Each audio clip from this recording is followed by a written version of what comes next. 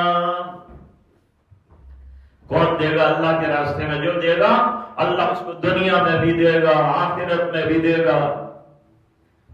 اللہ کو قرضہ دینے والا کھوٹ میں نہیں، فائدے ہی فائدے، اللہ دنیا میں بھی دیتے ہیں، آخرت میں بھی دیتے ہیں۔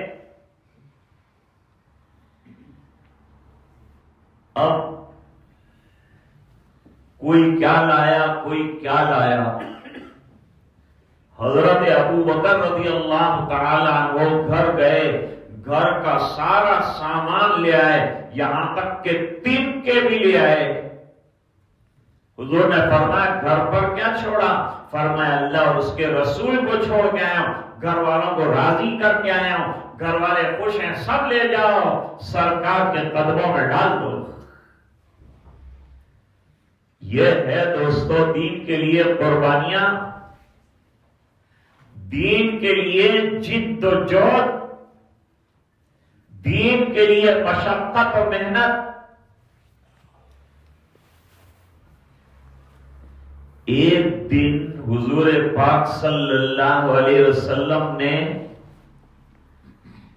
معاذ بن جبل رضی اللہ تعالیٰ عنہ سے فرمایا کہ معاذ تیار ہو جاؤ۔ حضرت میں تیار ہوں، سرکار میں تیار ہوں۔ کہاں جانا ہے؟ کہاں؟ بہت دور جانا ہے، بہت دور جانا ہے۔ حضرت معاذ نے کہا میں تو آپ سے دور رہ نہیں سکتا۔ آپ کہیں قربان ہونے کے لیے تیار ہوں، آپ کہیں شہید ہونے کے لیے تیار ہوں، آپ کہیں مال لگانے کے لیے تیار ہوں، آپ کہیں جان لگانے کے لیے تیار ہوں، لیکن مجھے اپنے سے دور مت کیجیے سرکار، دور نہیں برداشت ہوگا مجھ سے۔ حدیث شریف میں ایک واقعہ نقل کیا ہے، ایک صحابی حضور پاک صلی اللہ علیہ وسلم کے دربار میں بیٹھے، پھر مجلس برخاست ہو گئی تو گھر گئے، گھر پہ گئے، تھوڑی دیر بیٹھے نہیں بیٹھے واپس حضور کے پاس آئے، آ کر حضور کو دیکھ لیا، اللہ تیرا بڑا شکر ہے رسول کا دیدار ہو گیا۔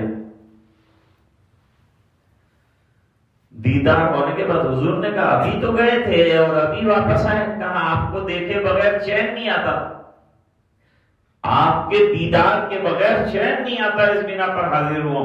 اور سرکار ایک سوال ہے، ایک کوشچن کیا، حضور آج تو میں بھی زندہ ہوں، آپ بھی دنیا میں ہیں، تمنا ہوئی کہ دیدار کروں تو آ گیا،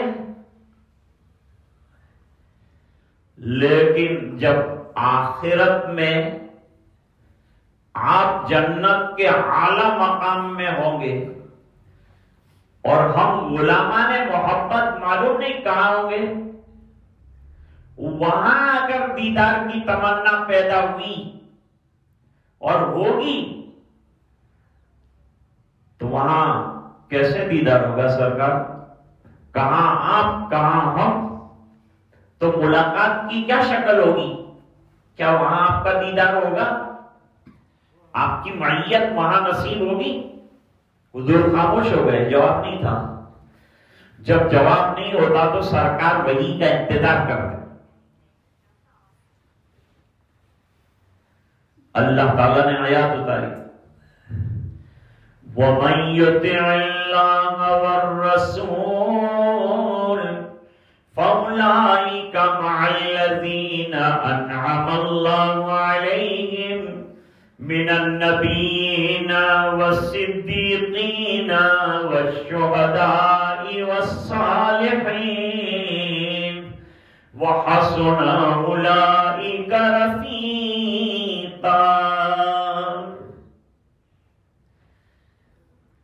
خوش ہو جاؤ، پریشانی وہ صحابی کو، کوشچن وہ صحابی کو کھڑا ہوا، حل پوری امت کے لیے آیا، پوری امت کے لیے حل آ گیا کہ جو بھی سرکار کی، انبیاء کی، صدیقین کی، شہداء کی، صالحین کی آخرت میں صحبت چاہتا ہو، اس کو چاہیے کہ دو کام کرے۔ وہ دو کام کیا ہیں؟ ایک اللہ کی اطاعت کرے، دوسرا رسول اللہ صلی اللہ علیہ وسلم کی اتباع کرے۔ دو نعمتیں لے کر جو شخص چلا تو قیامت میں اللہ تعالیٰ نبیوں کے ساتھ اس کا حشر فرمائیں گے۔ سوال ان کا تھا، جواب پوری امت کو ملا، کوئی محروم نہیں رہا۔ صحابہ ایسے سوال کرتے تھے۔ ہمارے استاد تھے حضرت مولانا عبد الغنی قاری رحمت اللہ علیہ، مولانا بدر عالم صاحب مہاجر مکی رحمہ اللہ تعالی سے انہوں نے حدیث پڑھی۔ فرماتے ہیں لوگ کبھی کبھی بیہودہ سوال کرتے ہیں، بیکار سوال مت کرو، حدیث میں منع فرمایا ہے، کام کا سوال کرو جس سے فائدہ ہو، اور آنے والے مولانا کا امتحان لینے کے لیے بھی سوال مت کرو، تم کوئی کلیکٹر نہیں ہو، تم کو کوئی حق نہیں ہے کہ دوسروں کے علم کو جانچو۔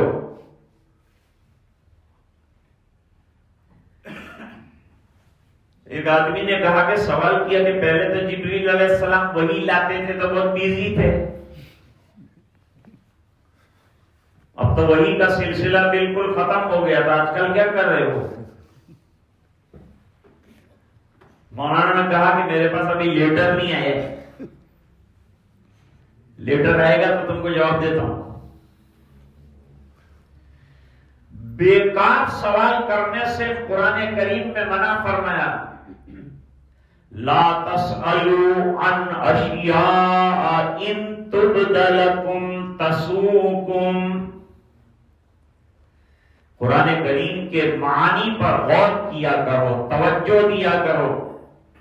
اللہ نے قرآن سمجھنے کے لیے اتارا ہے، تلاوت پر ثواب دیتے ہیں، یہ تو اللہ کا انعام ہے۔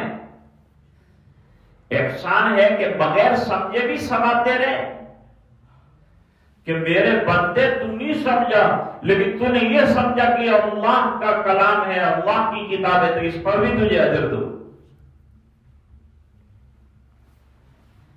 ہمارے حضرت مولانا اسماعیل صاحب واڑی والا رحمت اللہ علیہ راندر میں شیخ الحدیث تھے جامعہ حسینیہ میں، انہوں نے ایک مرتبہ واقعہ بیان کیا تھا کہ ایک جگہ گاؤں میں ایک ضعیف آدمی کا انتقال ہو گیا، لیکن کوئی کفنانے والا بھی نہیں، کوئی دفنانے کے لیے تیار نہیں، کسی کو صلاۃ جنازہ پڑھانے بھی نہیں آتی۔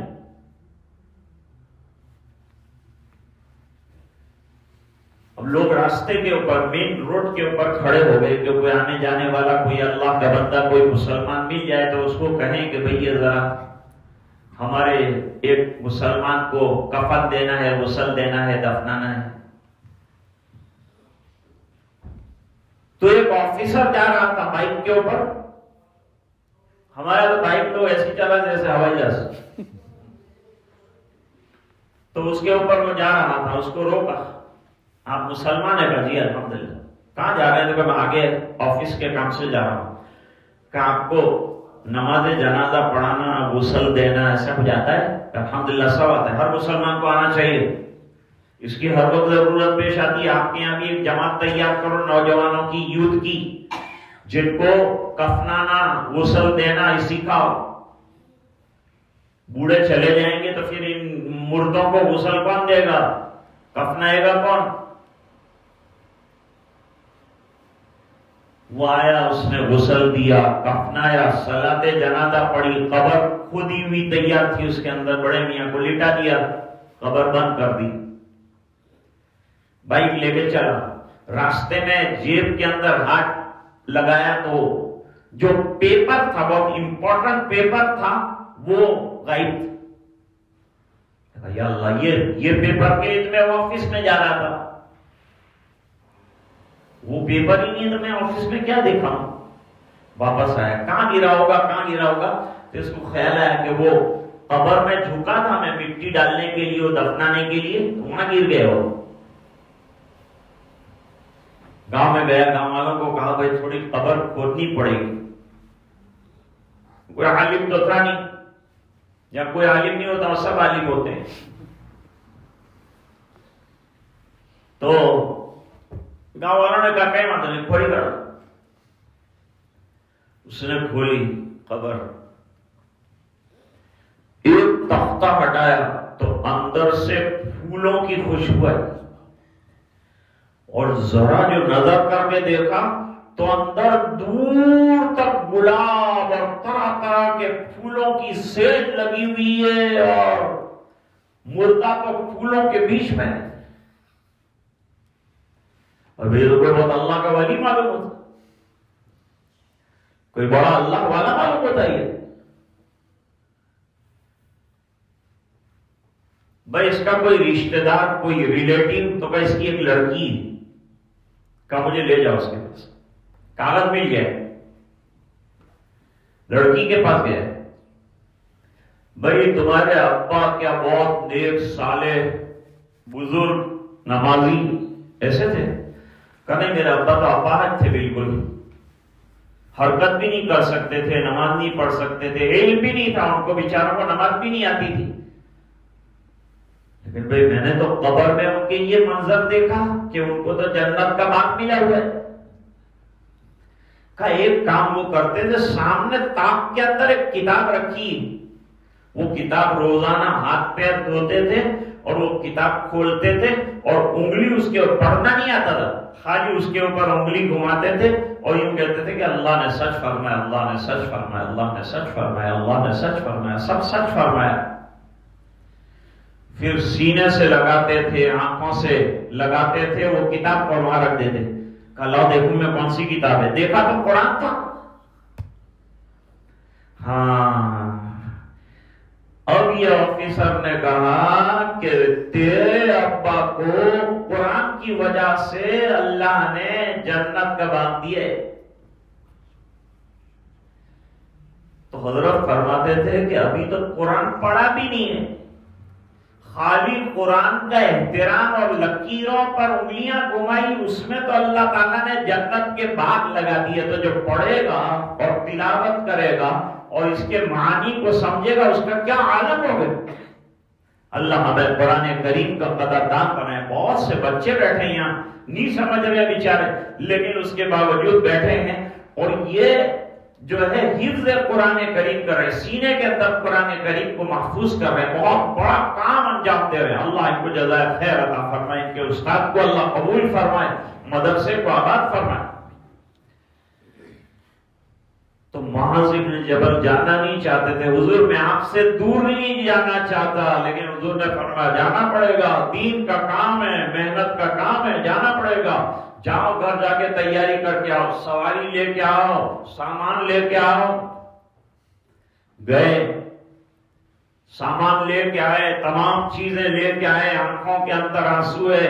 حضور پاک صلی اللہ علیہ وسلم نے صافہ باندھ دیا اور کہا جاؤ یمن جانا ہے.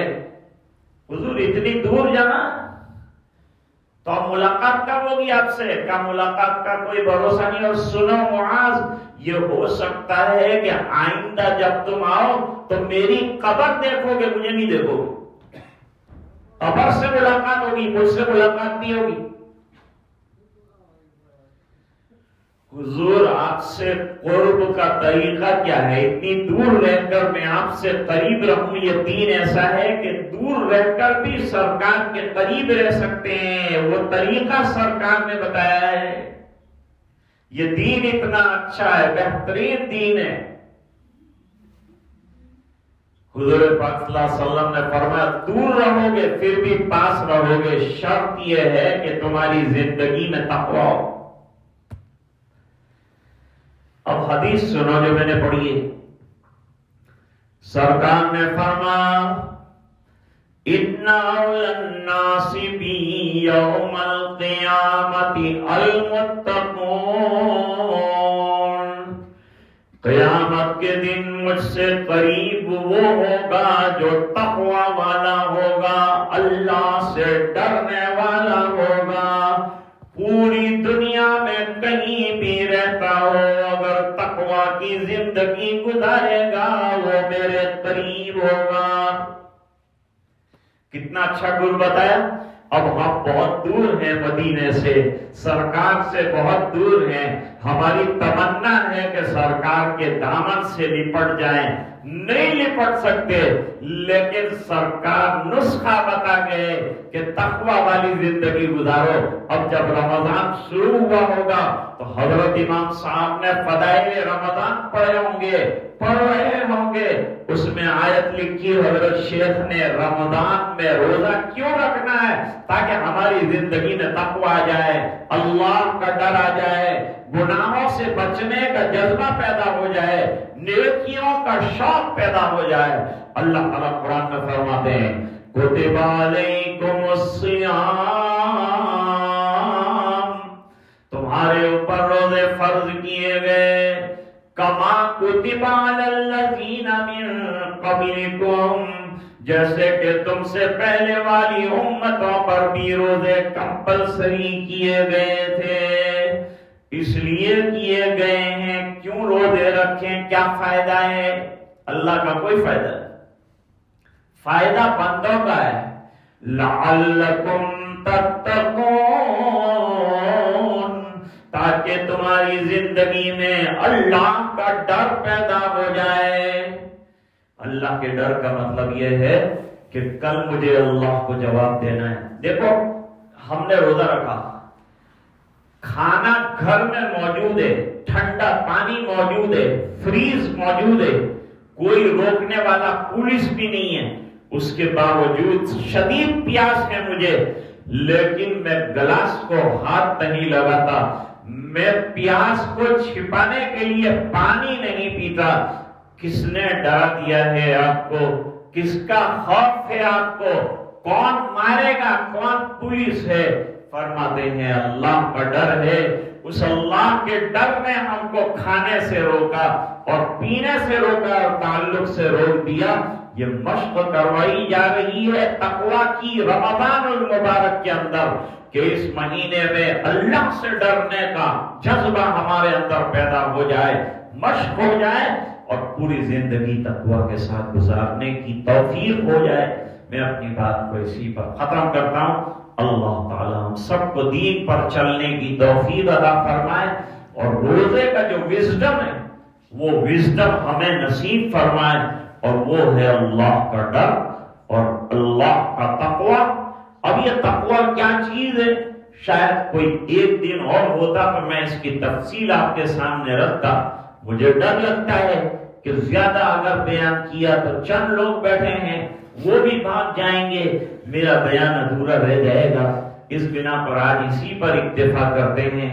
آپ بیٹھے، سنا، اللہ تعالیٰ اچھی باتوں پر عمل کی توفیق عطا فرمائے۔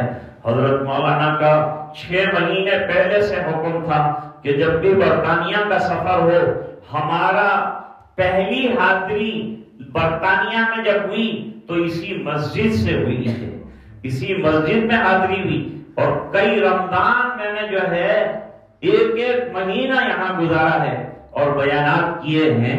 تو جب بھی حاضری ہوتی ہے تو دل چاہتا ہے کہ جہاں سے سفر برطانیہ کا آغاز ہوا وہاں ضرور حاضر ہو جائیں، کچھ باتیں عرض کریں۔ ہمارا حق بنتا ہے کہ آپ کا شکریہ اس طرح سے ادا کیا جائے۔ اللہ تعالی ہم سب کو قبول فرمائے۔